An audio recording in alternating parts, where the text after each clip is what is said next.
Welcome to the podcast that buffs your Hearthstone game. This is Velen's Chosen. Not all who wander are lost.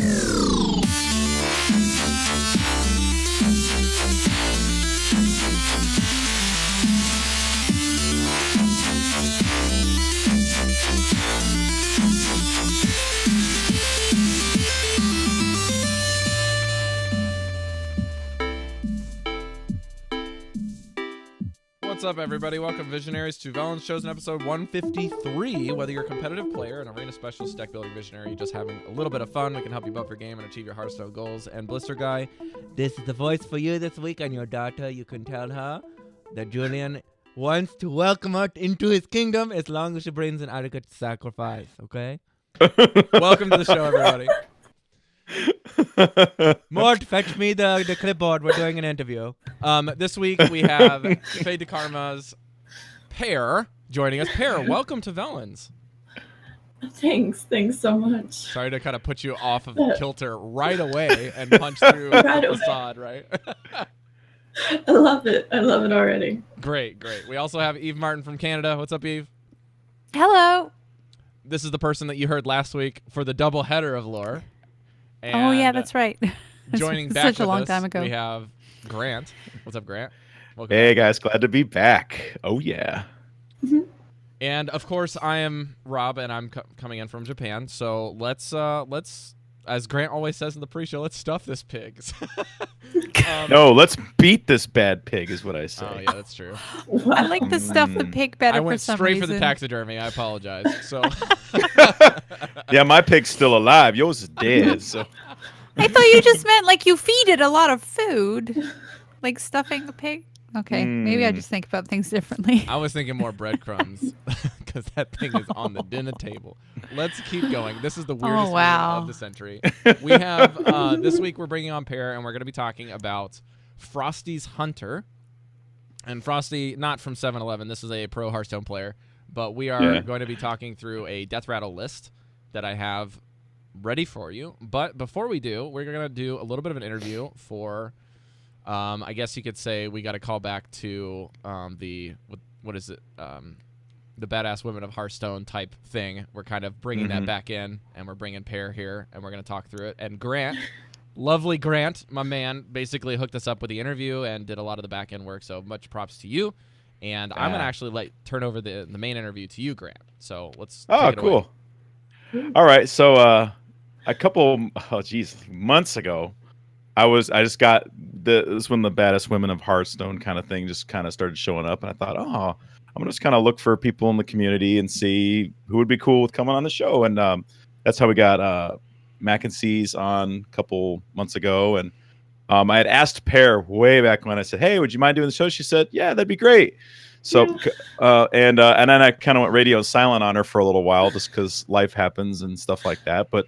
Then I asked her again a couple weeks ago if she'd be interested. She said yes. So, we had a little couple scheduled things to work out, but here we have her. And I was watching her stream a while ago before I guess you could say she got famous with F2K. So I guess to be a hipster in that regard.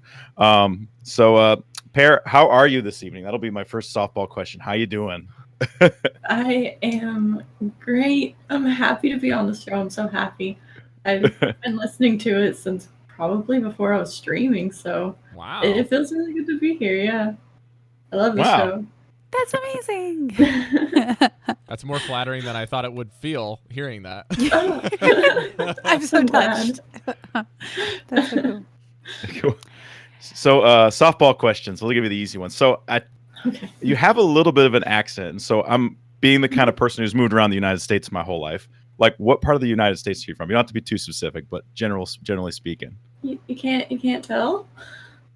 Well, you're from the South something or other. Yeah, But- I'm from Kentucky. Kentucky, all right. Yep. I don't know many people from Kentucky. Dude, I hear that all the time, and I mean, I guess I know tons of I know people. some fair Obviously. people from Kentucky. I live in Indiana, which is the most boring state, guaranteed, objectively. So we don't have any accents, and our state is flatter than the flat earthers. So well, I mean, it must be a nice place to live because maybe nobody ever leaves. Like Kentucky's so great, nobody leaves, Yeah. and so that's why That's nobody in the true. rest of the continental United That's a States good knows way it, of you know? looking at it. Nice. That's how I'm nice gonna Grant. choose to look at. Now that I have an excuse for staying here my whole life, okay, that's what I'm gonna go with. So I guess I'll give you the next softball question. So, you stream, you play Hearthstone. Mhm. What got you into it? Like, what got you into gaming? I mean, go back. It can be tabletop, video games, whatever. You know, Nintendo When I 8-bit, was whatever. 3, When I was 3, my father slapped down a deck Story of old maid time. cards. Tell us Well, your story. I got started in games really young. I remember having a GameCube and a PlayStation 1 and having Zelda games and stuff like that on that. It evolved into Pokemon, which evolved into like trading card games because of TCG, Pokemon TCG and everything. And then Magic, and I mean, then Hearthstone because I don't have to actually face an opponent. I don't know. That was sometimes my least favorite thing, and Hearthstone just kind of stuck with me. Yeah, but it definitely started with Pokemon. That's interesting that you Pokemon. mentioned I guess the mental anxiety of like sitting next to somebody, like or across the table. Yeah. Because, you know, it's something I've never really mentioned. I always went as a kid, and I kind of like had to build up the. Yeah, you have to build yourself up. Yeah, it's kind of like the hype sesh. You're like, okay. I'm gonna go in this race. I'm gonna go run a marathon, or I'm gonna go run a 5K. Yeah. Or I'm gonna do something. Because Exactly. it definitely felt like that when I was in like junior high and like elementary school, and I was doing something like you did with the TCG. Mhm. But I quickly moved out of Pokemon and went into Yu-Gi-Oh at the time. So I did that like week by Okay. week. And Mhm. let me tell you, there's some people that were like some of my most casual friends there, but they were all like older than me. So I had like this heavy anxiety, like just sitting down at the table. And even somebody I was comfortable with, I was just like, I need to win. I need to win. I'm so jumpy. Exactly. Yeah. Yeah. Huh. I recently did the level up tournament with the Hero Power cast and everything. Okay. And that was really fun. But the first game, I didn't know, but I was gonna be like actually face to face with my opponent, and that is the first time that I've ever been that close to my opponent playing a Hearthstone game, which may be shocking, but it was kind of anxiety, you know. Wow. But did you it's still like really keep fun. looking at them to No, see what the no. reaction was to things, or? It was funny because I got a laptop. I originally was going to use my phone, and so I had the laptop kind of hiding me, and I felt Oh. very. I would have done the same very thing. Just kind of like tilt down and not Yeah, be able just to see kinda them at all. That's exactly Yes. what I did. So Oh man. there's this back when I lived in Indiana, there was I guess it's closed now, but there was a LAN center that I went to for weekly just hang out tournament stuff, and then they actually had like a bigger tournament. And I went to participate, and I think this kid was in like 9th grade or like 8th grade or something, and his buddy was sitting next to him. And they were across from me, but the way that the setup was, the monitors were like a significantly higher section, and they're lined up back to back. So you really can't see across unless you're like looking between monitor seats, who's across from you. And there's like 2 or 3 rows. So I'm playing Hearthstone in this tournament, and this kid doesn't know who in the area he's played against or where I went after I, shook his hand and said, "Oh, are you ready to play?" And then I went back to my PC. What he didn't see is that I was literally like around the corner and sat down across from him. So I'm hearing him like talking with his buddy. It's like, "Oh, of course he has this," and he's just like talking as if like he's behind the computer screen back at his house. And I'm like, he's like, "This guy freaking keeps roping," and I'm like, dude. I'm playing a control warrior list that has tank up. I'm not in a race here, okay? And I was playing like a really control heavy lineup, and then I like threw a zoo in it. And this is way back in Old Gods meta. So like control paladin, control warrior, zoo, and then whatever else. And and then like right at the end of the game when I barely beat him in like 2 of the games, I like look over and I say, "Good game, buddy," and he's like, Yeah. You jackpotted him. Oh yeah. I was like, all of my nerves Oh, just kind of man. melted away, and I was like suppressing any freaking form of laughter. But I totally understand the nerves of going up against somebody, but it definitely helped that he was younger than me, because otherwise I would have been super intimidated. Right. He stands up and he's like an 80-year-old man. You're like, what? Damn it, I Didn't hate see that coming. Hearthstone card back. See, that's a good thing. Would we all act the same way that we do when we play Hearthstone if we knew that our opponent was right across the table from us? I mean, it was a public Probably venue. not. It was already kind of inappropriate, right? So, Yeah, it's true. all right. Anyway, back to the interview. It's hard to digitize sportsmanship. You're saying. Very difficult. Okay, so Pear, you know, you're a streamer. I really want to know, because I think it's different for everybody. What got you into streaming? Because you're pretty religious with your stream, and you do it really regularly. So what got you into it, and how did you like decide that was something you wanted to do? I don't know really. I just kind of decided, you know. I guess I just didn't decide. I kind of, you know, thought about it for a while, and the idea got into my head, and then I just kind of kept thinking about it, and then I guess eventually I did just decide to start streaming. I watched a lot of other streamers, and I really, you know, I always enjoyed watching streams in the community and stuff, so I kind of wanted to contribute to it, I guess. And streaming is a really good way. So I just kind of started and tried my best to do good at it. And I mean, I think I have, and I'm really proud of it. But the community, it built itself, I think.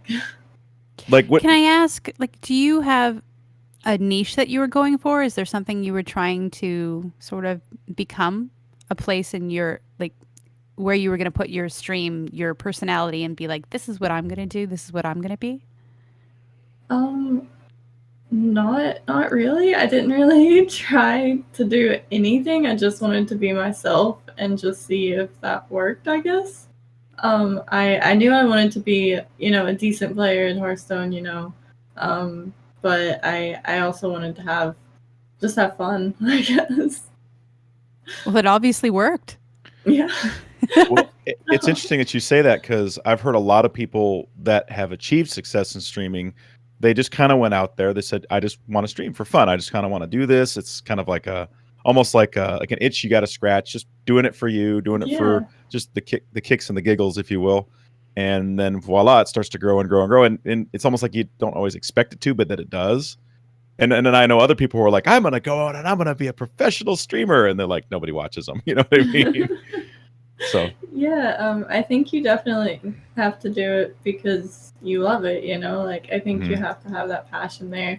If you don't, then you're just, you know, somebody that's either going to be salty or just no fun to watch if you're just trying to please, I guess. That makes a lot of sense. Yeah. Very natural. Yeah, cool. So, you've recently, I mean, I want to say recently, I don't know if you think of it as recently, but you got signed with F2K, Fade to Karma, for those of our listeners who may not know what that means. What's that like? Like, how did that go? I'm just curious to know your story, because it was just like one day, boom, and it's like, dang, congratulations, that's awesome. You know, I'm just curious to know, because I saw you before, and then I saw you afterwards, and I'm just, what's that story? If you can tell it, you know, there might be some things you may not be able to discuss on the show, but They didn't tell me there was anything I couldn't discuss or anything, but okay. no, like it was really sudden. Like it was unexpected for me because I just recently, I just, you know, randomly got asked to join a call with the manager of the team, and you know, like a few days later I was in the call and he was like, we think that this could be a thing. And I was like, if you're serious, I will do, you know, anything, because it's literally my dream team, and still it's, in my opinion, the best team. I mean, not just because I'm on it, I would have said that before, but I love it. I don't really know why they picked me. I still really don't know, but I'm just happy to be on it, honestly. I think there's something. Could I go ahead, with a Rob. quick deviation real quick? For those of you that are not like dialed into the streaming stuff, I know that some of our podcast listeners don't necessarily always jump on Twitch, but if they did, what is Fade to Karma, real quick, just for those that are unengaged? It's just an esports team. We have players that I believe play Overwatch, obviously Hearthstone, a lot of Hearthstone mostly, some variety streamers. We have people like Ali Straza, Jackie Chan, Slissa, everybody like that is on our team.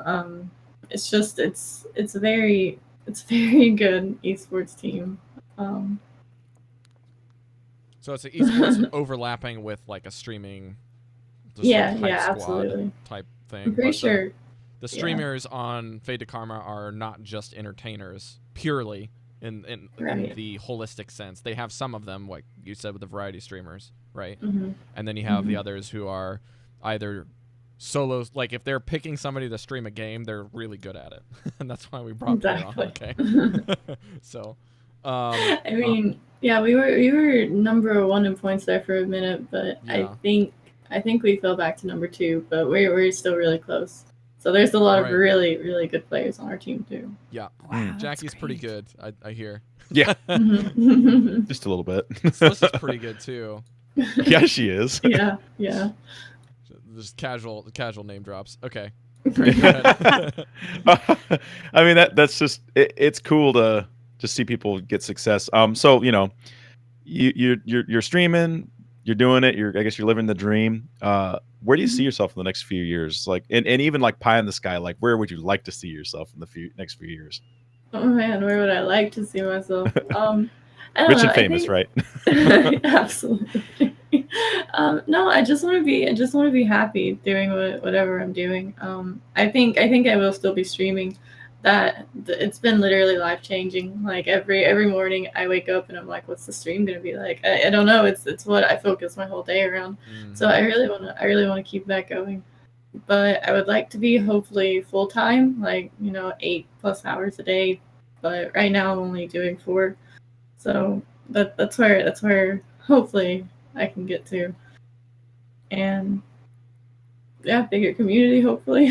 It's really all I Getting can a hope full for. time is no easy feat at all. Oh No. god, it's a lot more difficult than some people think. I mean, it's easy enough to get you to the point where you're hitting a rhythm and you can do it, but financially speaking, it's pretty demanding on Yeah. Mm-hmm. making sure that the Twitch audience is understanding that their viewership doesn't just give it to you. You know what I mean? Like you Yeah. have to get more than Yeah. just views. You got to get sponsors. You got to get your team on board. You got to get your subs. You got to get those Twitch Prime plugs. Everything. Yeah. So, Yeah. but Lots of plugs. as we transition into rapid fire, if you guys have your Twitch Prime sub, we would ask that you would definitely check out Pear's stream and consider giving it to her. Or if you want to use an extra sub with your monies, you can head over there with that for the regular subs that don't expire.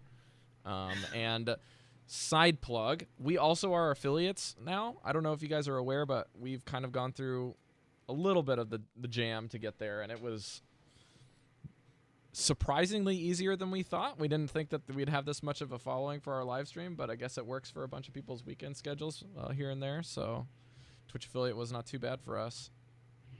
So let's get into the rapid fire section. I kind of put this in if I can take over a little bit, Grant. Yeah, and you guys do can it. just choose for whichever it. one you want. I'm pretty sure Eve put some of these in here. So Yeah, I can tell some. favorite I food. wonder which one those are. Favorite food, steak. Steak, okay. Favorite vacay spot. The beach. Everybody, I guess. Okay, which beach? Pacific or Atlantic? Well, my family vacation spot is Myrtle Beach, so I'm gonna go with just Hey, that was Myrtle mine Beach growing 'cause up. I know that. I know that place. Let's see. One thing you wish you knew before you started streaming. I didn't actually see this one, and that's a big ask. I guess I wish I knew how to actually ban people because I didn't know that whenever I started streaming. But you know now. I know now, that's for sure. Oh, can we get It's some knowing fan is half hammer the battle. emotes in the chat? Very Let's go. important. Favorite animal? Favorite animal, fox. Fox. Okay. Kitsune. Nice. Kitsunes. What about favorite music genre? Favorite music genre? I'd say just pop. Pop. Very yeah. Favorite variety game that's not Hearthstone. Can be tabletop if you like. Ooh. Can I go with just like all of the Zelda games? That's Yes, you perfectly may.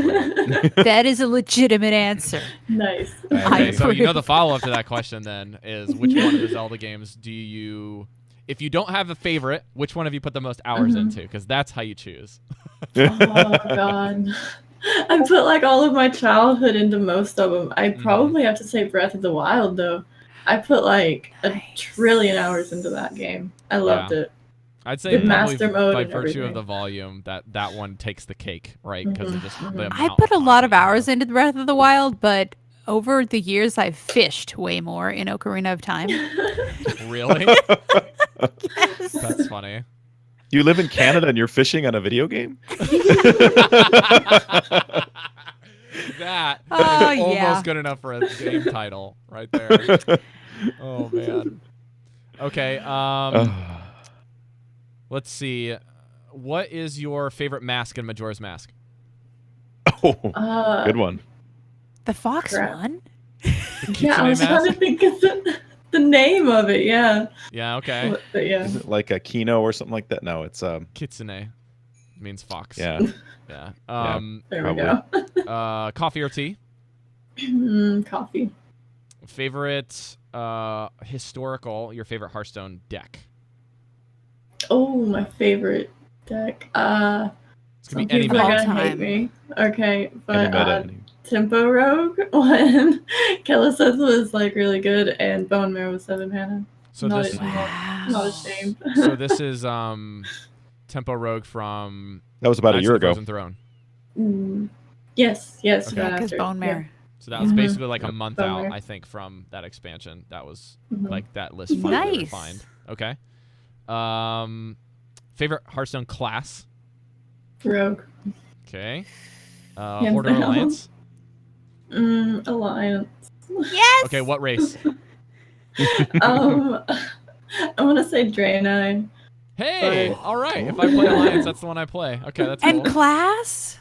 Class. Class Hunter. Okay. Nice. Trina Okay. Hunter. I knew I would like you.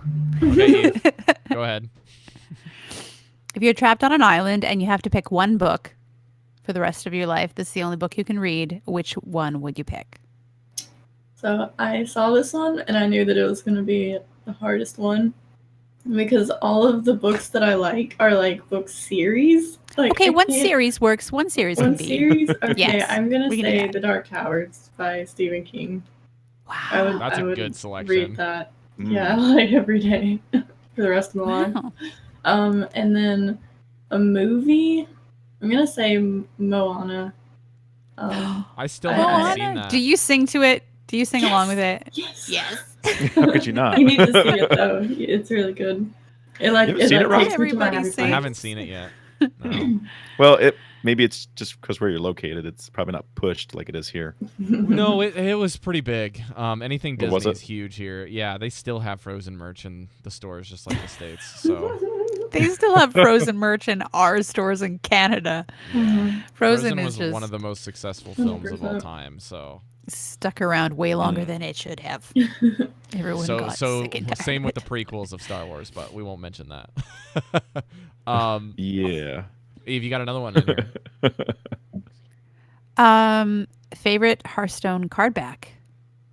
I So we gotta can go all with just the lemonade. Yes! Lemonade. The lemonade. The lemonade. Hyping Okay. that lemonade. Wild or standard? Yeah. What I want to say. I want to say standard, but I have fun in wild. So Yes. my So you fun don't zone abhor is- it then. Yeah. You don't avoid it like the plague then, like some people do. Oh, yeah, God, folks, no. the I- answer I is like it. yes, both. Yes. Both. Okay, so this is a perfect transition into a little bit of the news, which is the new Hearthstone card back that we mentioned months ago about when they data mined all of the Hearthstone card backs of Lemonade is now here. And we all agreed in the pre-show that we had to talk about how Hearthstone's news this this month is that we have the first Hearthstone card back in Hearthstone's history that is objectively the best.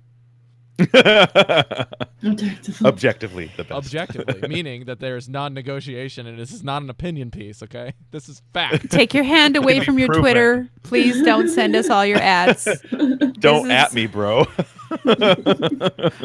This The opinion Hearthstone is card not. back's so good you could drink it. What could be better than a drinkable card back? I literally can taste the lemonade looking at it. Literally. Yeah. I love it. It is my new favorite, but I am willing to understand if other people have other favorites. That's fine. This is the Biggest- first card back that they've ever Yeah. made that has convinced me to unfavorite my Tespa card back. What? Wow. What? Wow. Because you are like have never I paid ever like $70 deviated for from that that. card back. But this is not this year. This is like years ago when I was super hard into it before even Overwatch released. So, Ugh. But you've always been a 1%er like that.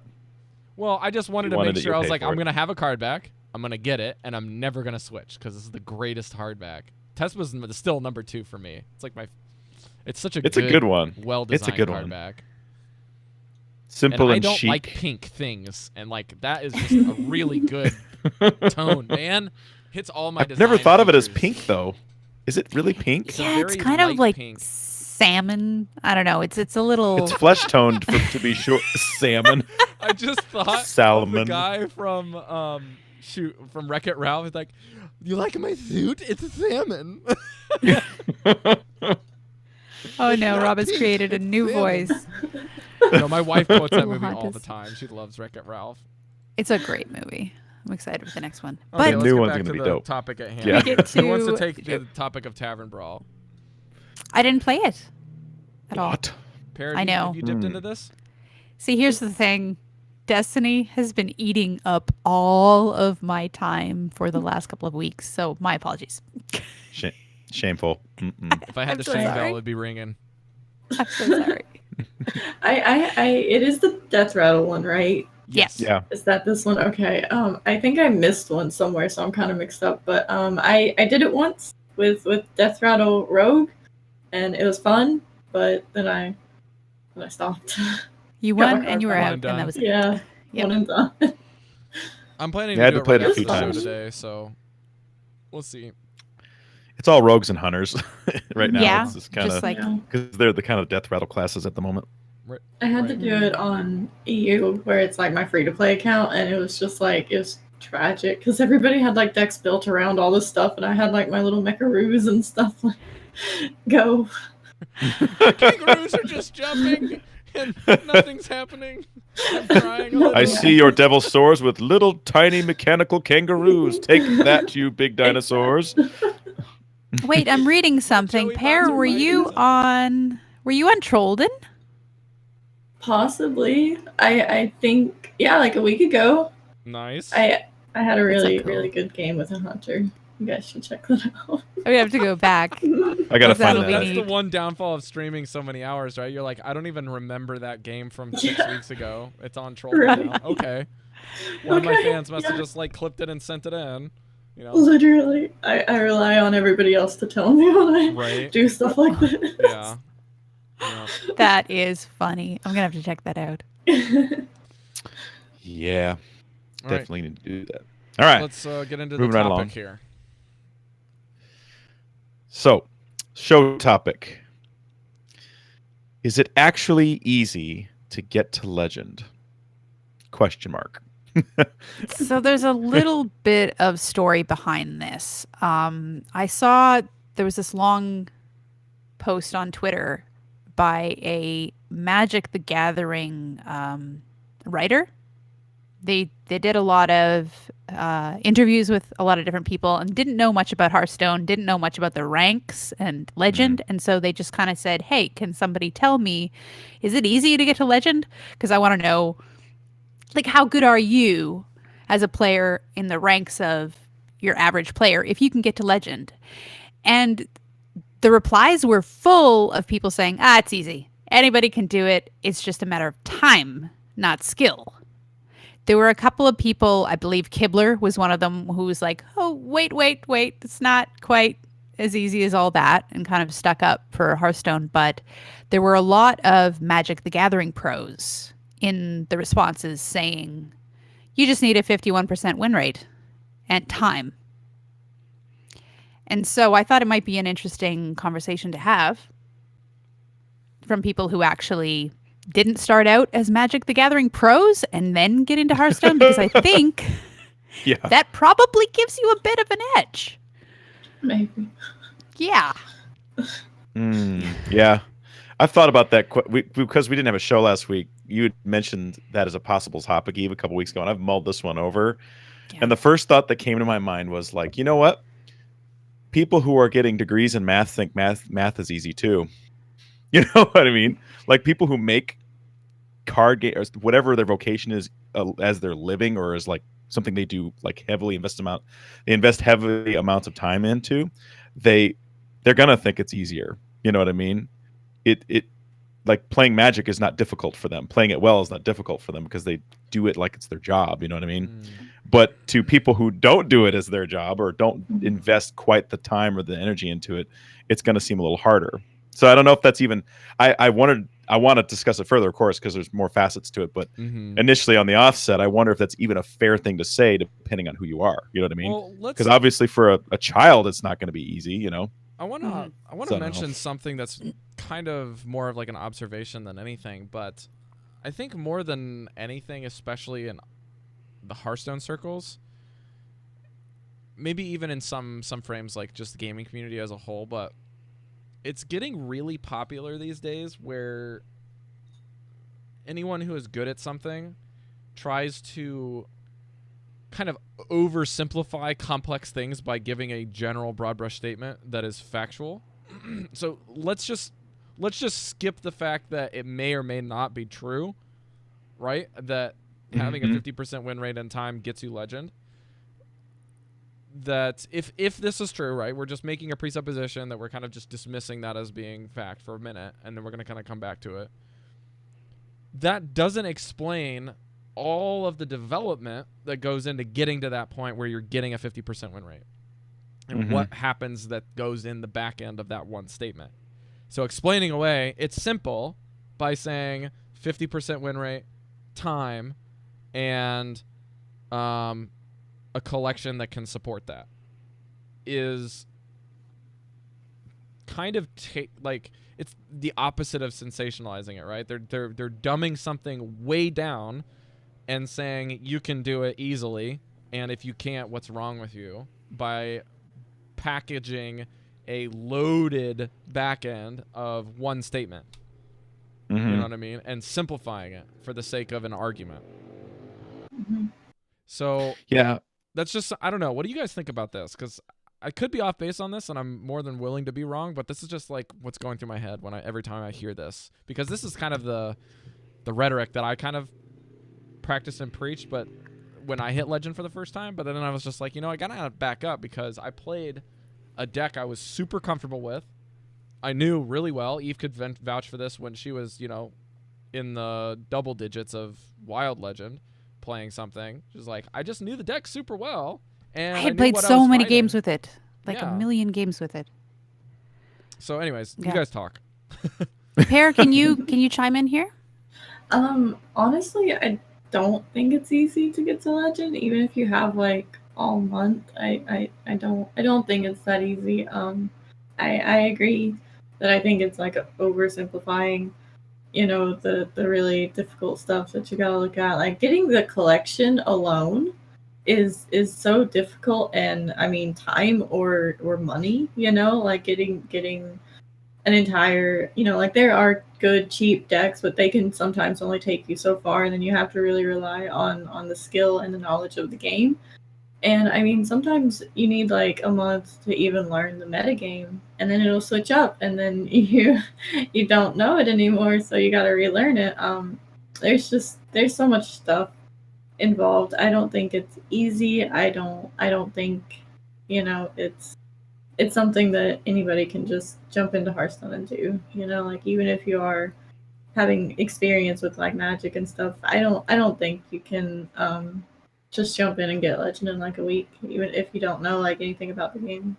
Yeah, I'm even curious just if that my kind of opinion. rhetoric is even helpful. You know what I mean? Like, No, that's the if you have a thing. 51% win rate in time, even if it is easy, again, like assuming that some things that are factual that may not be factual are factual, then is this helpful? Because if it's not helpful and it may or may not be true, then we shouldn't be, spreading this. I think it makes the people who haven't hit Legend yet feel really bad because there's all these people going, oh, it's so easy. You just need time and 51% win rate. And it kind of takes away from feeling like the game is challenging and multifaceted and interesting by just saying you just need to sit there and play a certain amount of games and you'll hit Legend and that's all it takes, instead of like giving the game credit for being Exactly. as complex and interesting as it is. So I kind of got to question the source, because historically, Magic the Gathering players don't always have respect for Hearthstone. They don't think it's as difficult. I mean, there are people who've come over and started playing Hearthstone and love it, but there are a lot who are just like, it's a child's video game and, they don't have the respect for it. So those are the people talking it down and saying that's an easy game and I They're can already get to coming Legend. from a point of, Yeah. what is it? Cognitive dissonance? Is that what I'm going for? Well, they have disdain for it already, so they're not exactly. And then Yeah. there's this other level that I kind of got from the people was like, nobody wants to be the first person to say it's hard. If you're a pro, they don't Right. want to be like, man, I just work my butt off every month and it's so difficult and it's mentally straining. They want to be the person who says, oh, yeah, it's no problem. I hit it like that, like every month. Because So- it makes them look better and more skilled and whatnot. It just Yeah. it makes me so upset that people want to like downplay the accomplishment of hitting Legend, and somebody that maybe hit Legend for the first time, they go over to that thread and they see it and they're like, oh well, I guess the thing I was happy about isn't really that great. So I Exactly. just Almost think like it's they're just just trying to not explain good. away the fact that I'm playing a superior game and this is why. It's less about I'm trying to be helpful. Let's post to Reddit. Like how many things on Reddit happen that way in the first place, and then when they do happen, how many people are first to have the opposing attitude in the comments section? I mean, it's just like YouTube comments, right? So I think that when we kind of continue this discussion here, keep in mind that when a writer is going about something where it's overtly negative, like in the outset, then you have to understand that the entire purpose of what they're doing is not geared towards being helpful. So if you're taking information from something, if it's true or not, it's always going to be framed in the method or in the sphere that they want to communicate it, because that's the emotion that's kind of fueling the words that they're speaking. Because like I don't even remember if it was an old comedy sketch or something like that, but like it's kind of as if you had like 10 to 100 people at a baseball game and you had asked them all the same questions, you get different answers. It's like, how was the game? Oh, it was awesome. It was so close. How do you, and then you go ask like the next person, like, I had a hot dog, like. There's a baseball game going on? What? Yeah, I'm here because my girlfriend brought me, or I'm here because I got free tickets and I'm in the suite, like. Mhm. It's the same thing. It's just like, I think baseball's boring, but I got a free ticket. Yeah. These guys are like, hey, I wanted to go try Hearthstone out, and I'm really good at this other game, and I want to try it, and it's not really for me, but I'm gonna go make a post on Reddit and get some more sweet Reddit karma. I mean, Well, I was kind of wanting to piggyback on what Pear was saying about, people who get Legend, who try hard and they do it. Yes, I did Legend. I mean, those kind of, when people start poo-pooing it and downplaying it, that's just kind of a crappy thing to do as a person. I mean, I hope those people aren't parents. You know what I mean? or at least Because if your anytime kid does soon. something good, it's like, Dad, I did it for the first time. You're like, well, I've already done that. All you need is time, son. All you need is time, son.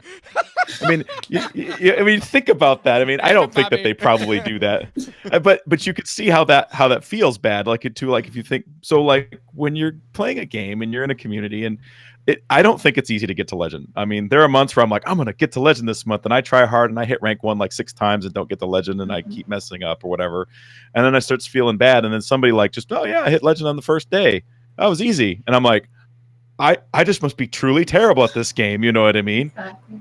You know, and it feels really bad when that's the case. Well, and to so for piggyback off somebody- what you're saying, I think it's all mental, right? There is a ton of mental about hitting legend, feeling like you feel, and then going, no, I'm actually good at this game. I've hit legend before. I can do it again, getting back into your. So none of them mentioned the mental part of Hearthstone at all. They're all talking about numbers, about 51% win rate and time and all of this stuff. And nobody talked at all about the mental stress of playing Hearthstone, which is a really real thing. Very real thing. Well, you know, I talk about this a lot in you know, I'm a music teacher, and I talk a lot about how right and left brain interact, you know. In Hearthstone, we can sit here and be real data driven, be real left brain about like, well, in theory, you know, if you have a 51% win rate in enough hours, you can get there. Yeah, but that completely takes out the human error factor, you know, the human emotions, like the dang, you know, I know, like for, I'll give you an example. Last month I was rocking a awesome win rate with an odd rogue. I was in like the 63-64%. Like I'm just about to crack into rank 1. I had 54 wins and 34 losses. So I was doing good. I was like, oh yeah, I'm totally on track. Numbers say I'm on track. And then freaking Token Druid shows up. And I can't buy a win because I'm just matched up with Token Druid and Odd Warrior and Token Druid and Odd Warrior. And I'm like, well, I think now it's time to switch a deck, but I didn't know what to switch to. And by the time I switched, I was so on tilt, it wasn't going to matter. And so I dropped 2 ranks. You know what I mean? It's like, well, let's get up there again. But the meta shifted. And like Pear was saying, like, you know, the meta shifts. And if you don't analyze it and figure it out quick, you're going to flounder for a little bit. So there's all these multifaceted things coming at you that make it harder. You know what I mean? So it's not just this monochromatic thing, pick a deck 51% orange, you know, it's not that quite that easy, you know what I mean? They also do this weird rhetoric that's been just preached since the beginning of Hearthstone, where if you're not orange, you're not good enough. And it's like, in some ways the 51% and time can be comforting, you know what I mean, or that kind of idea, right. Yeah, where it's I just can like, see look, that. I mean, You'll eventually get there. you can get it. It's in the grasp of every player. That's something that I would agree to, but it's like when you're taking it from the MTG pros in this thread, there's no lack of encouragement or empathy, or there's no lack. That's a double negative. There's a lack of empathy and encouragement and focus on the players to help them, and the emphasis is on the other camp where it's just like, well, this is easy, and you should be able to do this. It's not. It's all like you're saying, Grant and Pear and Eve. It's all about what you're thinking and like how you're going to frame this. So you can. The nice thing about taking negative feedback is you can choose how you want to take it. Even if somebody's being a complete moron or just like they're framing it in such a way that they're trying to put you down, you just don't have to take it that way. Does it mean that you can still be hurt by it? Absolutely. But I don't know. I'm just trying to like think of other things here, like. I thought the same thing that you did too, Rob, that it could possibly give somebody hope to be like, okay, all I have to do is win 51%.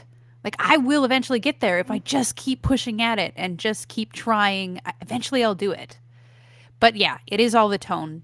But it's how people oversimplifying at its core. Well, and that's something you know, you can't really do long term. Yeah. Blister Guide said something. I'm going to quote him. Shout out to you, Ray. He said something super interesting on one of his recent episodes last week. He said, you know, he had hit legend 3 times last month. I mean, in my mind, that's incredible. And he'll kind of like, whatever, you know. He downplays it. Not at least he comes across not like as in, oh, it's so easy, anybody could do it. Haha. He says, you know, I'd like to tell you that I think I've gotten better at it, but honestly, I just think I'm kind of paraphrasing. I think I've gotten better at handling the emotion of the climb. The stress of the climb. You know, he's like, I definitely know I've gotten better at that. And I thought to myself, you know, that makes a lot of sense because I know for me that the moment I get into rank 2, my emotional mindset changes because I get up there regularly. And the moment I hit rank 2, it's like, all right, I got to only win this many games and I can turn orange and then I can relax, you know, but you start buckling your seatbelt and strapping in, you know, all right, here we go, you know, and going 10 over the speed limit instead of 5. Let's go. Yeah. The most PG way of framing it. Sorry. And you forget all the lessons you told our listeners over and over again. Don't do that. Yeah. Focus that. on each individual game. Don't start counting how many stars you need till legend. Mm-hmm. Yeah, never count the stars. Well, So, I Pear, what do you do for this? Like, I'm curious. Like, how are you managing this, even as a streamer? Because you've got an added layer of stress being on record. People are right? watching you. Yeah. That is hard. It's terrifying sometimes, honestly. I mean, I hit legend like 2 days before the end of the season last month, and I was so happy about that because I also took a break. Normally, I only stream for 4 hours a day, so I don't have that much time to climb. Honestly, it's a lot of anxiety to deal with because, like, in the morning I'll be looking at, like what decks are getting more popular, like Vicious Syndicate, HS Replay, all that stuff. I'll be looking at decks and trying to figure out what I should be playing, in like a few hours whenever I stream, so that I can hopefully climb. But really, what I do whenever I start getting into like the twos and the ones, I don't think about the game. I don't think about the rank. I just think about the game solely, and I don't let it upset me if I realize that I'm losing the game. I try to keep positive and try to come back somehow. Like try to find that one way I can come out if this and this works. That's how I try to keep my hopes up and everything. No, But it gets hard. when the meta gets such that you're kind of like seeing like one or two different decks, and that's like what you've got matched up against the last 10 games is like 2 decks or 3 decks. It's rare. It's much more rare now than it was in the past. But I remember when I was playing a lot of volume of the games when they're like that my brain would be like, oh, I'm like playing around like double. For example, Taunt Warrior, right? They have double brawl, and so like. I've been playing against like 4 or 5 of these warriors in a row, and like every game I'm playing around brawl after they've used both of them. Because I like my brain is in the mode where I'm like, what game is this again? Did they play it in this one? And I don't have my deck tracker up because I'm trying to practice for a tournament, you know what I mean? And I'm like, okay. That's Super Collider. How many of those do they have again? Oh my gosh, my head. You know what I mean? Super Collider. I never play around it. I forget every time, and then it. Everybody has that card that they never play around, right? Oh my god. Super Collider. Like, yeah, they don't have Alan F on 6. Oh yeah. And then you are also paying attention to chat and talking to them as well? Mm-hmm. Yeah. Yeah. So your mind can't like completely focus. You're also like looking to the side, reading and talking to people. I can't even imagine. Like that would be impossible for me. I would just misplay all the time. I know I would. I actually hit legend off stream because it was like so much easier to ladder off stream, and I haven't done it in a while, so I forgot. But it was like I kept looking over at my other monitor, and nothing was happening, and it was just nothing there. I can just focus. It was Peace great. and quiet. A little bit of peace and quiet, eh? That's fun. So, Man.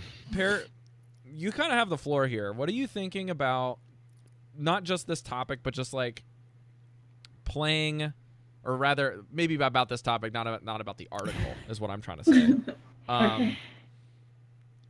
This is a question I'm sure you get literally every 10 minutes in chat when you're streaming and your rank is not, a non orange symbol.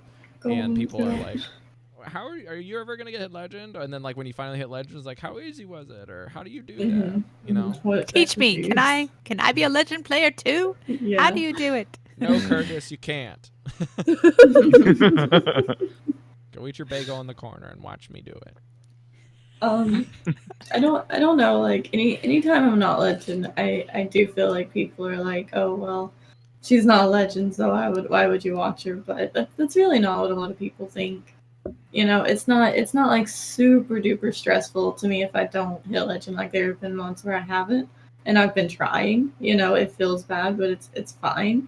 I always just tell myself it's just a game. Sometimes that doesn't help. Sometimes it doesn't help other people. But it is just That's a fair. game at the end of the day. It does feel good to hit legend and be like, yes, I am legend, but it's still just a game. Like, even if you tell yourself that whenever you're losing, it makes me feel better, at least. But I do try for sure. But I've never thought of it as being easy or anything.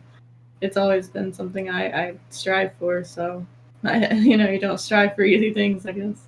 Is there any Yeah. value with not adjusting too much to the meta and playing stuff that you're comfortable with, or things that you're confident in? I absolutely think so. I think that you can do better with a deck that you've been playing for a while rather than a deck that everybody else is telling you is good. Like, I can't play Odd Rogue. Rogue is my favorite class, hands down. First Golden, I love it.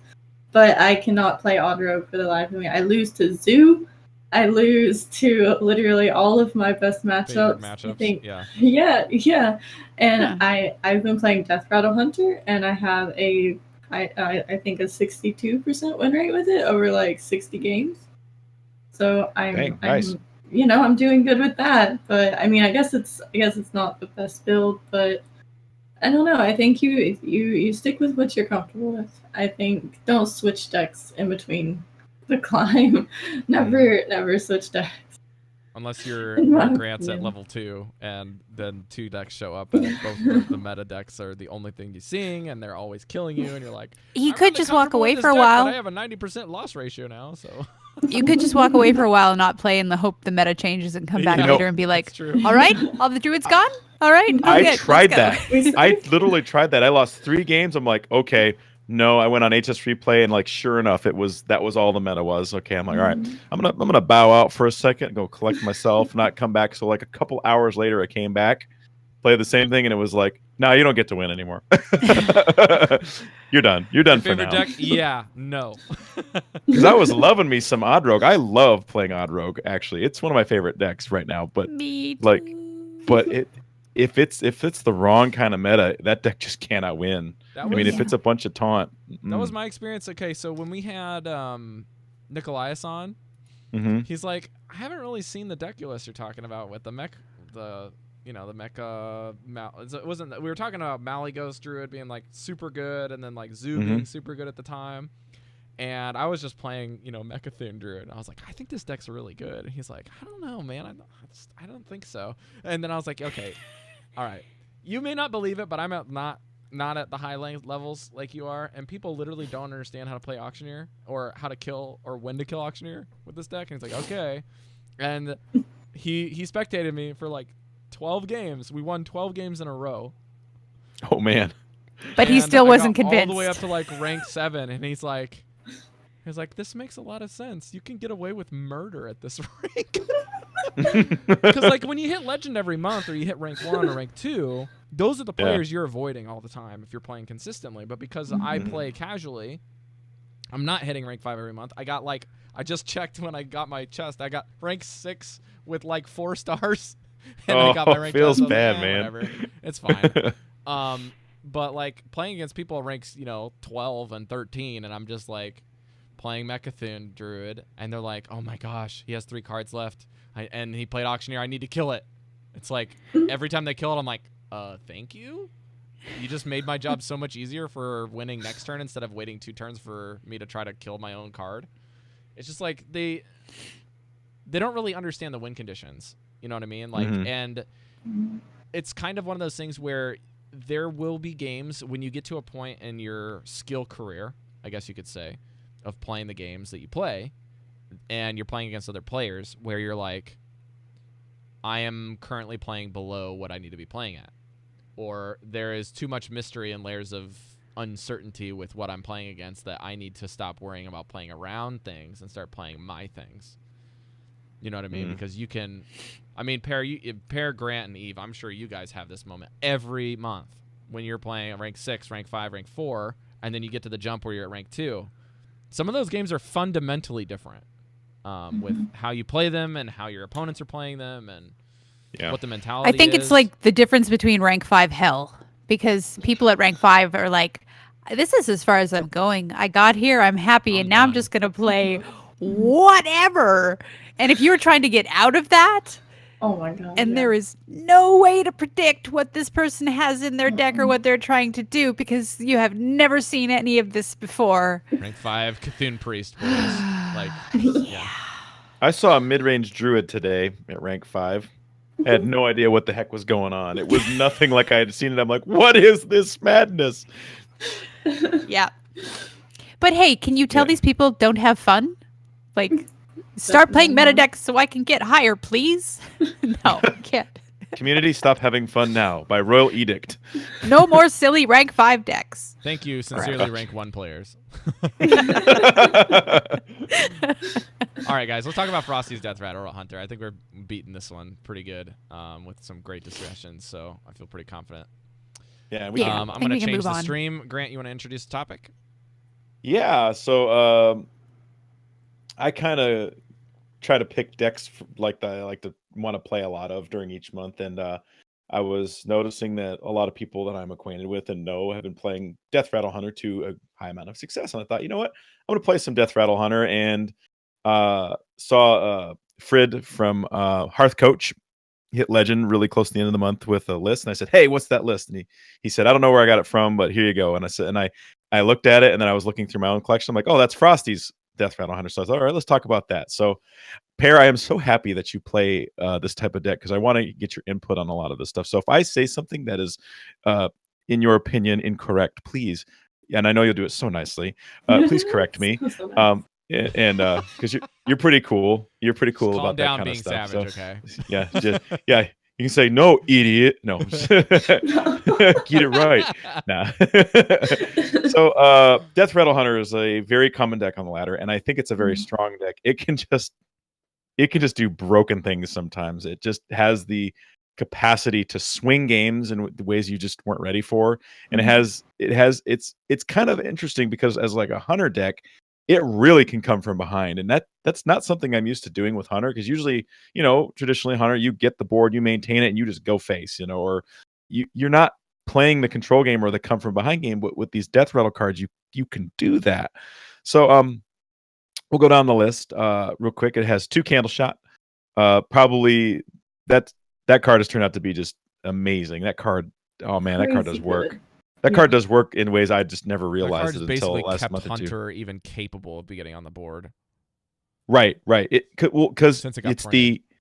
because you don't take damage. You can do all kinds of stuff with it. So it's got 2 Candle Shots. It's got 2 Hunter's Marks, which is in tandem with Candle Shot, because those pesky 8/8 giants that come down on turn 3, no problem. And then it's got 2 Play Deads, 2 Trackings, Prince Keliseth, 2 Devilsaur Eggs, 1 Gluttonous Ooze for those pesky rogue weapons and other things, 2 Spider Bombs, 2 Terror Scale Stalkers, 2 Flanking Strikes, 1 Houndmaster Shaw, 2 Carnivorous Cubes, 2 Giggling Inventors, 2 Witchwood Grizzlies, 1 Deathstalker Rexar, 1 Mossy Horror, 1 Savannah Highmane, 1 Kathrina Winter Wisp, and 1 King Crush. So, I guess the thing about this deck is, like I said, it kind of tends. You're basically, if you can, Candle Shot turn 1, Keliseth turn 2. I mean, this is the god draw here, maybe, and then you just try to manage board, Devilsaur Egg on 3, and then just start popping out little Devilsaurs with your what are the Terror Scare Stalkers and your Play Deads, and build a board as big as you can, and then kill them. You can win on turn 5 or 6 if in theory, if you do it right. Not that they're dead, but they can get it to where they can't do anything because you have a bunch of 5/5s on the board. There's a lot of shenanigans to be had with the deck when you're playing it. You can do really nasty, mean things, like you can cube your Kathrina Winter Wisps and and then play dead the other ones that come out, though, play dead the cube and have all these big giants, or do that with King Crush and stuff like that, and just like hit them for 24, and they don't know why that just happened. And that happens in this deck. It's pretty crazy like that. I've learned that mulliganing, you always want a mulligan for Candle Shots.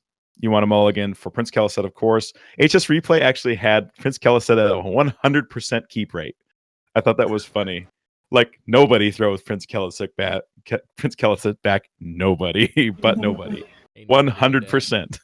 Meaning that if you think about it, the tens of thousands of games they get, not one person kicked it back, not even on accident. So it's kind of funny. That is At least people that record their games. And then you want to keep Terrascare Stalkers and Devilsaur Eggs. So, Pear, I'm kind of interested to hear your thoughts. You like this deck. So when you're playing this deck, like, what's your mindset? Like, when you open a game, all right, here we go. We're about to queue up. Don't care what it is. What am I looking to do? I'm putting you on the spot a little bit. First of all, I love this deck. I'm so happy that this is the one y'all are talking about because I love it. Serendipity. I think my game plan, no matter what it is, I think you're always looking for the eggs. I guess with this deck, my list doesn't run Prince. It runs like the Loot Hoarders and the mech trigger death rattle Fireworks thing. tech. Fireworks tech? Yes. But I think you want to get the Devilsaur egg. You want to try to keep it from getting silenced. And then you just want to keep triggering your little raptors. I love the raptors especially. Look at this. But yeah, just and then the cubes. Adorable. Like whenever you cube a Devilsaur and then you can play dead on that Devilsaur, it just feels like such a huge swing. Like not many decks actually can deal with that. And I just love it. But definitely the eggs. Everything revolves around the eggs. Yeah, so like if you play a tracking and it gives you the option to pick an egg and other stuff, you usually pick the eggs early on in the game. As long as it's not Rexar, hold on. Yeah. No, you go Rexar 100%, but yeah, eggs for sure. Would you say that a lot of people would tend to play Rexar too early or too late with this deck? Rexar is like kind of a big linchpin on playing the deck properly. I think it's not when you play Rexar so much as what beast you pick with Rexar. I think you can play it too early against maybe like a zoo or something, and they have like 2 minions on turn 6 and you just Rexar, and you could have used it to clear boards. If you have other options, he's just infinite value, lifesteal, rush, stuff like that. It's just the beast you pick, I think, is more important. But you can really tell somebody's learning the card by what beast they pick, because sometimes they pick just completely useless beasts, and sometimes they really know what they're supposed to be getting, so I think it's a very skill intensive card. Kind of a side note, would you say that Rexar has vastly improved since they kind of updated the beast pool? Yes. Just yes. Yes, I kind of expected that. Because I was thinking about that side note. Well, go ahead, Rob. I'm sorry. I don't know. This is just gonna be like 2 seconds, but I was the just fact gonna that say it's been like three years that we played Hunter and now we're playing King Crush. Like, okay. Yeah, Good on King you. Crush. I mean, King Crush has one of the cool animations, right? It's the Jurassic Park thing with the footprints and the. I wish they had like a little water thing that jiggled or something. I wish when when it you was coming recruited up. him, you Footprint got full of that, water. because you don't get it when Yeah. you recruits. Yeah. But like it dawned on me the other day when I was playing some Odd Rogue, because Odd Rogue can beat the deck. It's not. I wouldn't say it's super favored, but you can beat it, especially if you get a good jump on it. But like there was one time where game was going my way. I was like, oh yeah, I'm sitting back drinking tea, just relaxing. And then bro drops Rexar, and then every single thing that comes after that is like a lifesteal minion or a taunt minion or the minion that does damage to like the adjacent minions, and it has poison. And I was like, what the heck? Poison. What is this? Poison, What is this madness? rush, bloat bat, which explodes and does damage. Yeah. Yeah, and you're just like, Of course they this have it. It's card, like, dude, I got 2 tries at it, man. I'm gonna get it. and then it's like 100% tilt mode, because of course they get a life steal. Of course they, confirmation bias sets in so hard, at that point in time. But yeah, that card, Deathstalker Rexar, is sort of kind of like a bridge in a lot of ways. Like it keeps you in the game sometimes in ways and the thing I love about the card is you can't. This sounds like my love sonnet to Deathstalker Rexar.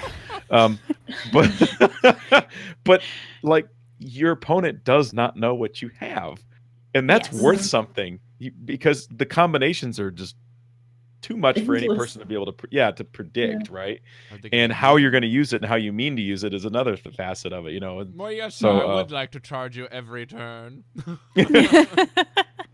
needs I to love heal when getting you can something with fake? charge and then also putting it together with something with echo. Oh god. Oh, yeah. Dave. Savage. Yeah. Dirty. That is pretty savage. But I mean, so let's see. I think one of the things I learned about this deck that I thought was pretty interesting is that, I got beat by this deck a lot. I hate to admit it. I mean, I guess maybe it's time for Grant to take a lot I of hate humble to pie. admit, but I lose sometimes. This is why. No, I felt like I lost a lot. We're not talking sometimes. We're talking like, oh, great, a hunter. I might as well just give myself an L. No, I lose a star. No, not really. I'm not that despondent about it. But I noticed that how. Let's put it this way. Yes, you want to use your stuff on eggs. You want to get eggs popped. But I noticed that some really skilled players from my vantage point, they would make a play that seemed suboptimal. Like, why did you just pop that? Why did you just use your cube on this? Or why did you use your Terra Scale Soccer on this minion or something? And the next thing I know, it's like, oh, I get it. I see what you just did there. Man, I feel even worse now. You Go know what I cry mean? over there. I guess I get to lose this one too. No. So, like, Pear, like, can you talk about that? Like some stuff interactions you've seen that like you like to do. I mean, aside from eggs, like what do you like to do if you can get away with it with this deck? Just Omelets? pick your brain. Absolutely omelets. I don't know.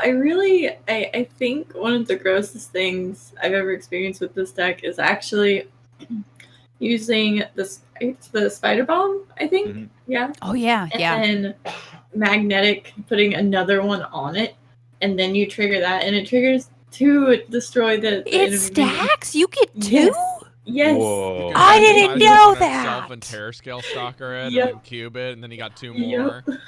I didn't know man. that. I kind of figured if they had the same ability that you would just. For No, some reason, I separate thought you would just hit it listing. once. It absolutely stacks. Yeah. Oh my gosh. That was done to me, and then I did it like the next game, and it's just you don't think about it, you know, and then you're just screwed after it happens. No, they're gonna lose the buff if you cube it, though, right? That's when you Yeah, use yeah. your fireworks text if you're running that version, or you use the Terror Scale Stalkers and the Playdeads on that Yeah, side. but I mean, you still get Man. 2 death rattles. Yeah.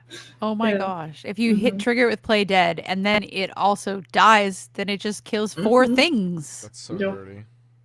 Oh my gosh. It's And beautiful. since you mentioned it, Spider Bomb, that's not a card we want to be keeping early on in the game, right? That's No. kind of a later game card, right? Yeah, I mean, you can like desperately keep it against like rogue or something, but you normally just lose to rogue anyway. Try Yeah, to I get always rid of the keep one dude. something against Warlock just in case they were the hand lock and they were going to put a giant out at some point. I was like, okay, I'm going to have something to. But maybe I'm playing too defensively and you're like, no, I've got my game. And by the time they get a giant out, I'm going to have a whole bunch of 5/5s. So who even cares? I Right. mean, it can be kind of a slow deck. Like, I mean, you want to get the eggs out. You want to ideally coin the eggs out and then get the trigger on the Terror Scale Stalker or something. Mhm. So your real game plan starts around like hopefully turn 3 to 4. But you do want to be able to clear the turn 3 giants. I would agree with you on that. But Do you play around silence very much? I mean, in the um, higher ranks, do you play around it much? Do you think about it when you're making that play? Because I felt like I did what you said a bunch of times, and somebody's like, "Nope, silence." I was like, "Well, shoot." And so do I. But was that the right play just to play it? And who cares if they silence it? They silence it. dude, I've had so many games where I'm like, I know this list runs at least one silence, like the Odd Warrior. Mhm. Odd Warrior is supposed to be a really good matchup, but sometimes the silence can really get you. And I had a game where I was playing around it the whole game, and he literally got down to his last 3 cards, and then he played it like, 2 turns before he died or something. Like sometimes you just can't play around it because if they don't have it, it's just so good, Big snowball, Like, right?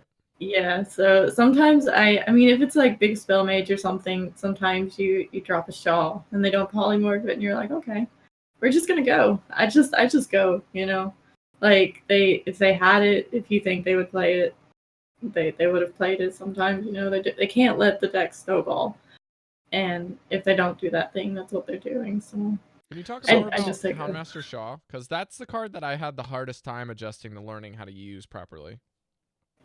I still struggle with Shaw. I still sometimes I'll have Shaw on board and I'll be thinking about stuff and I'm like, no, that's no good. And then I'm like, wait, it has rush. And then like so many things explode and you're like, oh my god, there's so many things here. Like I run the Mechano Whelp and it's really crazy whenever you have Shaw and then you can get the Whelp and then you can like trigger and then you have like a 7/7 and then a 2/2 and then a 7/7 from a 2/2. It's beautiful.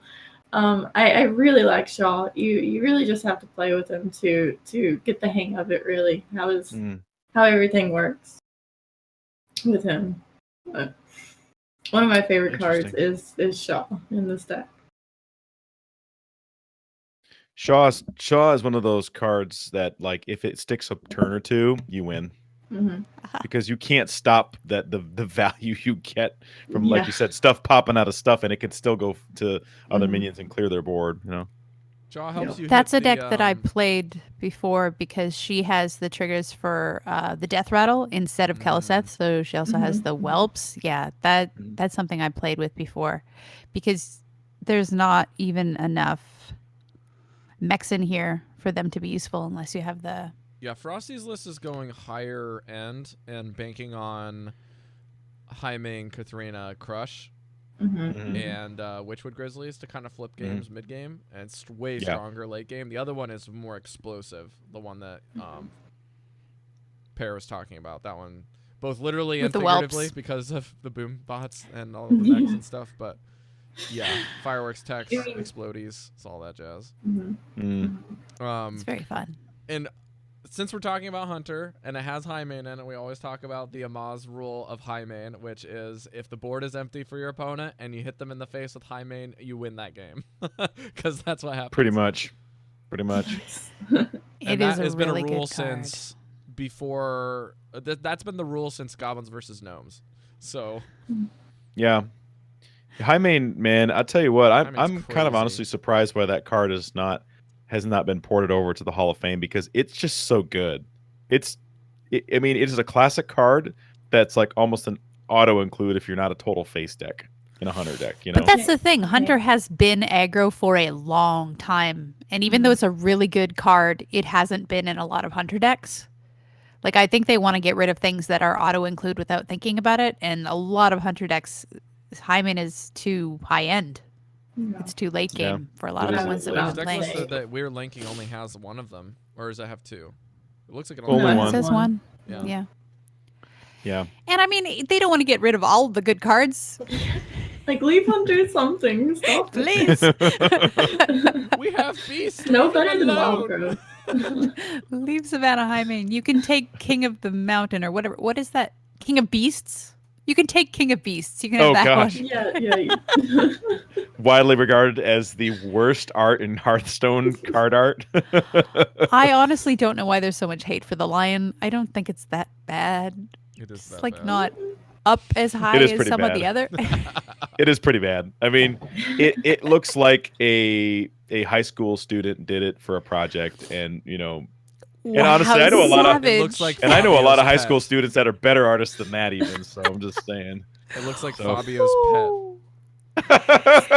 You heard it here, Blizzard. It needs an update on Fabio's the pet. art if you ever want anybody to play it. They Even though I would play updated it. the Grizzly thing just because of the name. Like, come on. Right? Yep. That's true. They did do that. They could do pet. this. And they also pre-edited the Omega Defender because the card art looks Right. too mech-centric. And Well, it we wasn't like that bad. everybody was calling it a mech and then going, "Oh no, wait, there's no tag on it. Oh, that must be a mistake." When they were reviewing cards, because you look at it and it's just like, that's a mech.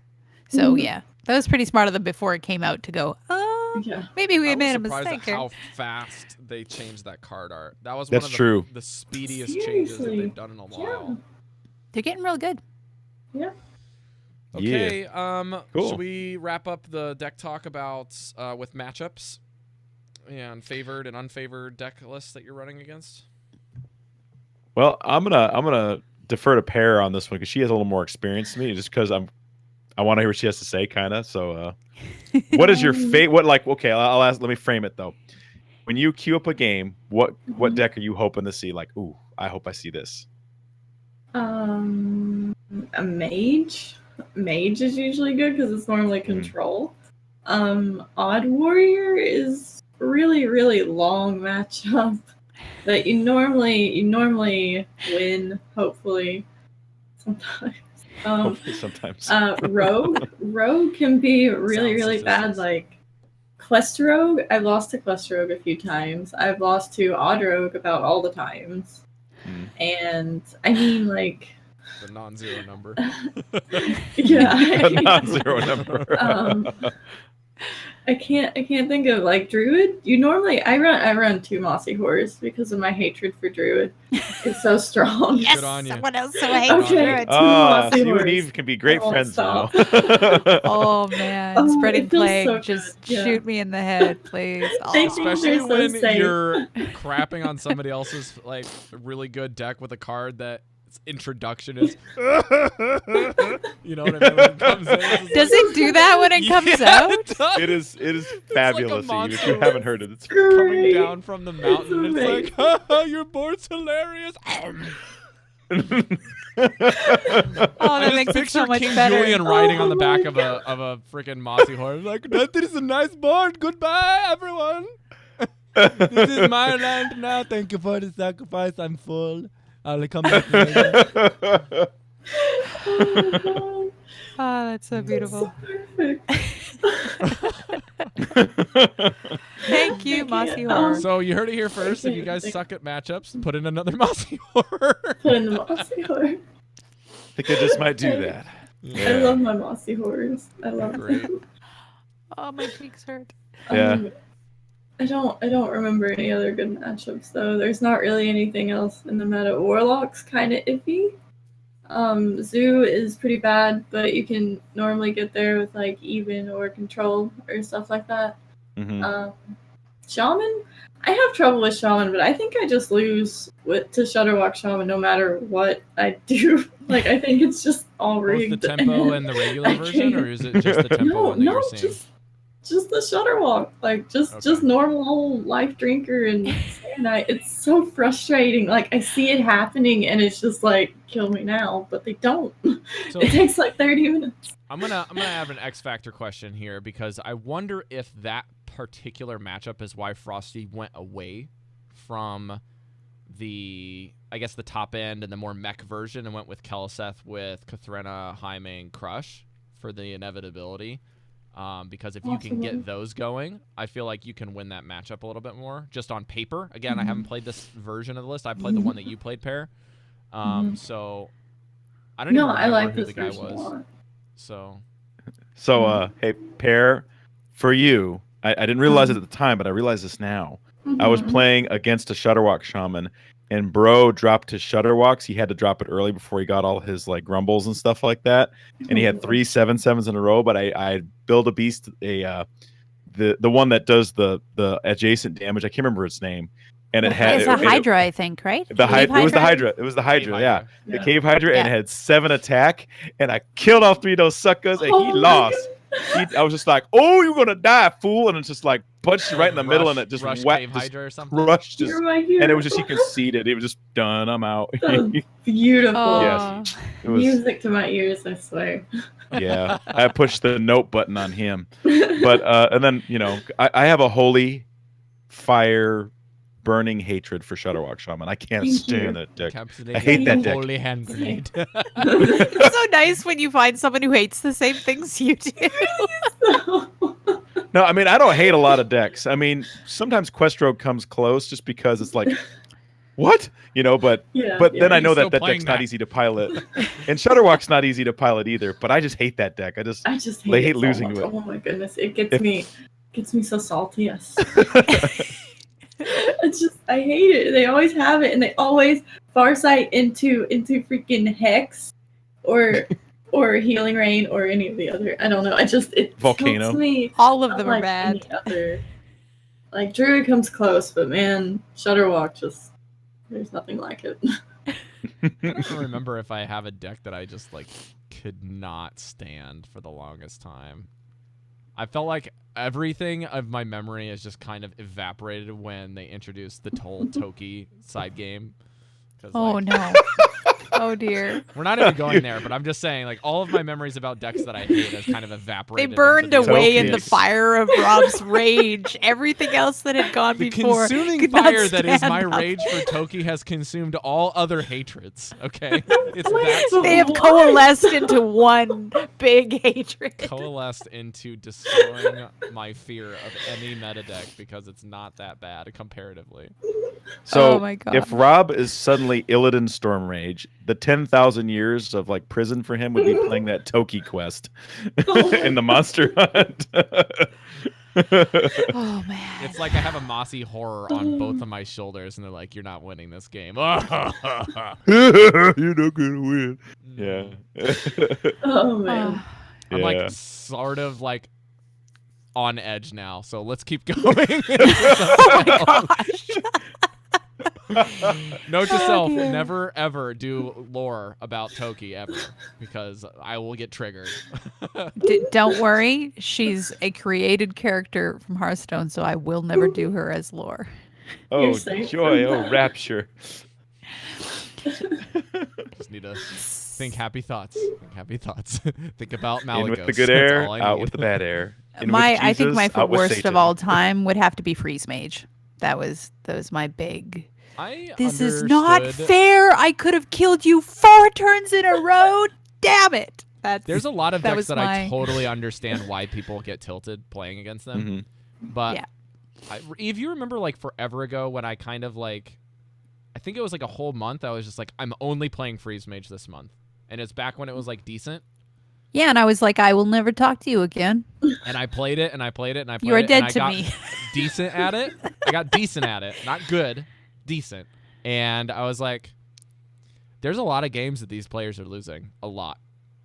And it's not just because of bad matchups; it's because you beat yourself in some of your good matchups. And I'm like, Mhm. this is way more easy to accept. I'm like, I can't remember what the deck was. It's in this current meta where I was playing against a specific deck, and the deck I was running was just like, it beats everything except that. You know what I mean? Yeah. It's kind of like the whole Secret Paladin syndrome, where it's like the only thing you lose is the mirror if you don't draw X and Y, something like that. Or Mhm. Druid.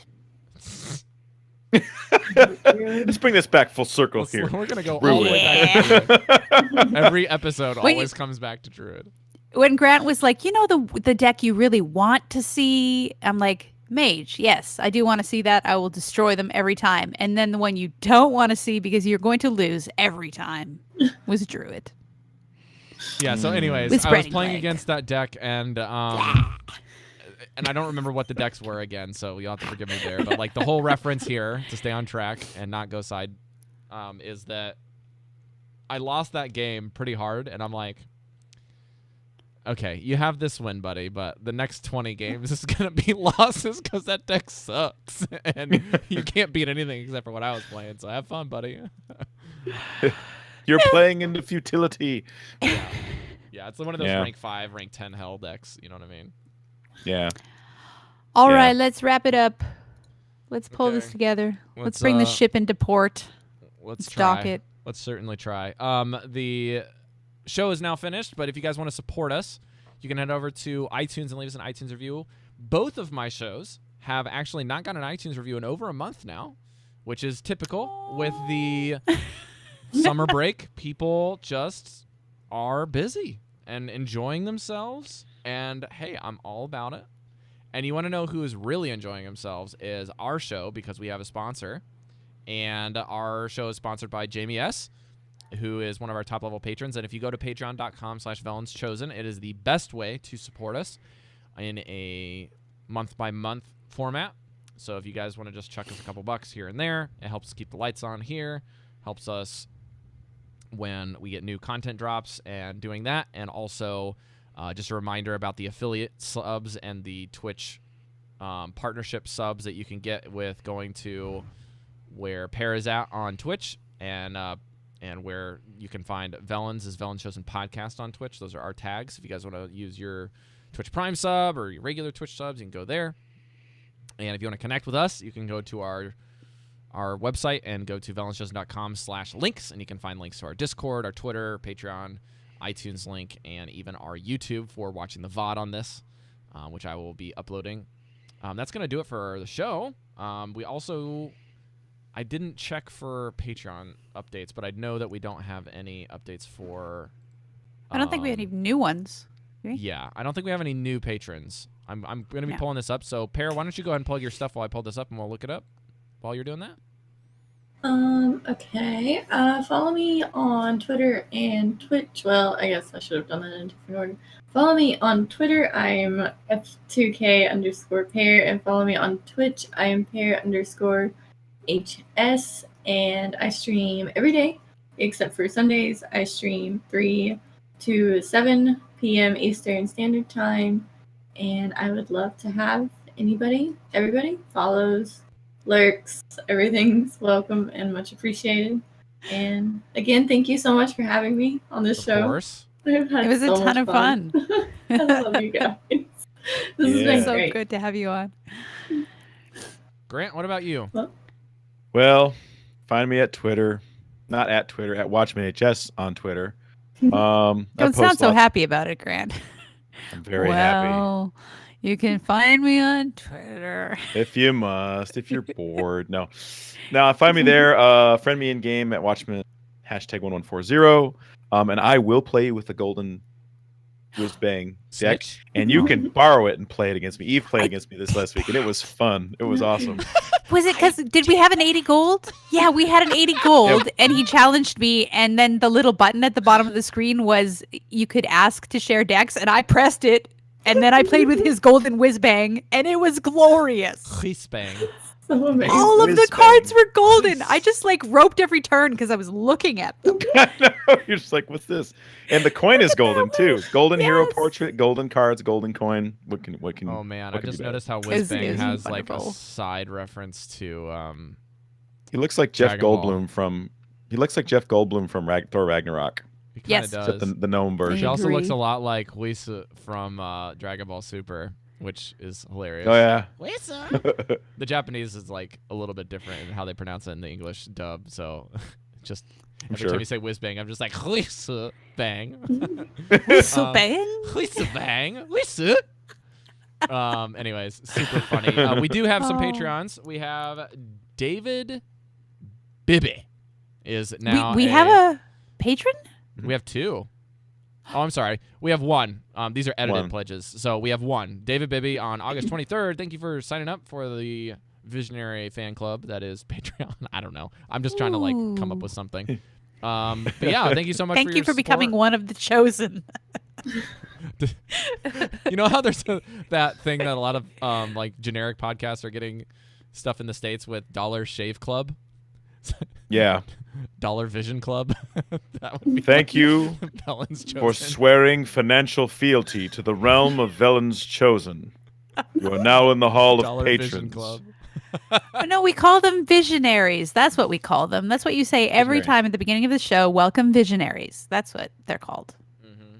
Our guys followers wanna- are visionaries. You guys want to find Eve? You can find her. On Twitter at Loremaster Eve. I also have another podcast called Knights of Lore, and recently put out an episode where I read the books of sorrow from Destiny 1. So Nice. that's almost 2 hours. I'm just going to warn you, if you do want to get into it and listen to it, I had a lot of fun making it, but it is quite long. Heads Welcome up. to the weeds. And I just wanted to give a shout out. I was talking to, I want to say Rod Johnson, but that's not it. That's another friend of mine. The podcaster who is the head of The Instance, Scott Johnson. That's Talking it. to Sorry. Scott? Yeah, I talked to Nice. Scott Johnson. I've been a big fan Nice. of his podcast for a really long time. He's the one who actually inspired me to try to become a podcaster myself, because I was like, I think I can do this, and he made it look so fun, and Anyway, I was talking to him, and he found out that I had a house fire, lost my entire book collection, and among my book collection was one of his books. And he was like, Is it a "Oh, comic book that's that he so did? Artwork? horrible." Yes, it's called Extra Life, Yeah. and he's sending me one in the mail What a because he was bro. like, "I just want to replace that. Awesome. I'm so sorry it happened to you. If there's anything I can do," and like he's such a great guy. So I I'll wanted to have give a see if shout I out can to him. find him when I go to BlizzCon and let him know that you. Oh, that'd be said so that. awesome. Be like, I did Eve a- says hi and thank you. Yeah, I did a show So with cool. him, and last year with Patrick. It's Patrick's show, Pixels. So it was me and Scott and Andres, and 2 other YouTube personalities in Warcraft sphere. It was fun. Yeah, he's a great guy. So thank you again, Scott Johnson, for the book. Scott is the man, the myth, the legend. I'm in his Warcraft guild actually. I never see him online, but in the same. I'm guild. trying to. I know. Is it EI? AIE. AIE. That's what it is. Yeah, It's Latin, I they're guess. really cool. Nice. Anyways, if you guys want to find me, I will be fishing in World of Warcraft. We'll see you guys next week. No, I'm just kidding. I'm on Twitter and Instagram with the tag NotRob. We had made a really fun last day of the month episode for Omnic Lab called Support Evolution, where we kind of just talk about the evolving of supports from the beginning of the game until now. And it was really fun casual talk, but it ended up getting into the weeds a lot more than maybe I was anticipating in a good way. So if you guys are curious about how supports have kind of shifted in Overwatch, you can go check that out at omniclive.com. We also had an episode, like I mentioned before, where we had Fitzy, who is is touted as being the best Sombra streamer in the game. So we had him on our show and talked with him. I'm looking forward to meeting him at BlizzCon, which I'm super pumped about. He might be showing up at the stuff. And there is a packed panel for Calm Before the Storm this year. If you guys are unaware, and you can go to BlizzCon, go on Thursday, show up at the Hilton, and look for the signs and the time zone and the announcements with all the other Hearthstone podcasts. I will not be participating in it this year because it is so freaking huge. I think they have over 7 people that are showing up for that panel. And it was so full that Ro was saying, he's like, I could probably put your art on there, but it's probably a good thing you didn't sign up for it this year because it's going to be so crazy. So I was pretty happy about trying that. to have like a panel with 7 people on it talking. I think that is even a small ballpark number to give you an idea because I didn't get the final check on the roster. That'll be But interesting. I'm actually going to check and see if I can make this announcement really quick. Screw it. I'm making the announcement here first. The Overwatch panel has finally been finalized as far as the members, but I can't announce for the other members just yet. I can only announce for me. I will be running the panel as a moderator. So it's at 10 p.m. nice. Congratulations, Rob! So I'll be running that. There's a lot of other personalities there. I won't mention who else besides my co-host Andres that will be there, just because I only want to mention our thing there. But I'm looking forward to being alongside of a lot of the other creators that I've grown to know and met last year. And we're going to be talking about World Cup. We'll be talking about strategic and announcement predictions. So it'll be a lot of fun and a lot of memes. And we're starting at 10 p.m. to 11, so we will be sleep deprived. I will be moderating with probably about 4 hours of sleep and mega jet lag, so it will be entertaining, guarantee it. And I will be bringing coffee and energy Japanese drinks. candy, so please come. We'll bring it. I'll let Julian get out on accident. I'm sure it'll get out if there are the right people in the audience. And if Andrew is following me around, I'm pretty sure Andrew might be at BlizzCon, at least for the panels. So I'm pretty excited to see him. Ooh, nice. There will be a bear hug in your future, Andrew, if you're listening to this. So thank you guys so much for listening. We have I just wanted to shout this out because I haven't done this in a while, but shout out to Steven and Smiley, and so Steven Sensei and Smiley Chris and Cap Correlator for being amazing personalities in our D&D campaign. Smiley is on vacation, patched in through hotel Wi-Fi to play with us for like 2 hours from 10 to midnight her time.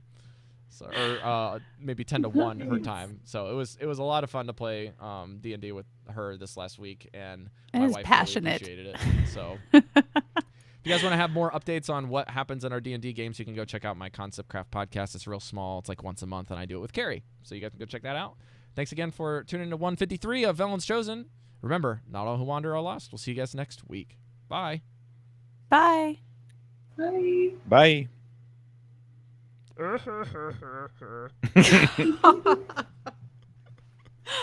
And stop recording. And stop streaming. And stop Okay, recording. Thank you guys in the stream for joining us. Thank you so much for all of you guys on YouTube. You guys can hit the sub button at the bottom if you want to get more of these. We'll see you guys later.